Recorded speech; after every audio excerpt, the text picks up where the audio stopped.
Guys ఒకతను వచ్చి నాతో ఏమన్నాడంటే అతను 3 years అయింది బీటెక్ కంప్లీట్ చేసి, స్టిల్ ఇంకా అతనికి జాబ్ అనేది రాలేదన్నమాట.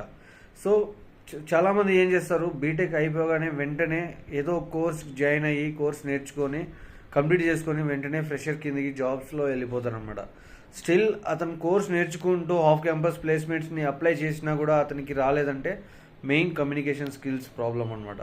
సో ఆ కమ్యూనికేషన్ స్కిల్స్ నేర్చుకుంటూ మీరు ఏదైతే టెక్నాలజీ నేర్చుకుంటున్నారో దాన్ని పర్ఫెక్ట్గా పక్కాగా నీట్గా నేర్చుకొని ఇంటర్వ్యూస్ అటెండ్ అవ్వండి. సో అతను ఏమన్నాడంటే 3 years అయింది బ్రో, స్టిల్ ఇంకా నాకు జాబ్ రాలేదు అంటే, సో అది అతనిది ప్రాబ్లమా లేదా ప్రాజెక్ట్స్ లేవనో, లే ఆఫ్స్ జరుగుతున్నాయనో, రెసిషన్ జరుగుతున్నదనో తెలీదు. బట్ గైస్ మీరైతే చాలా అడ్వాన్స్డ్గా ఉండాలి.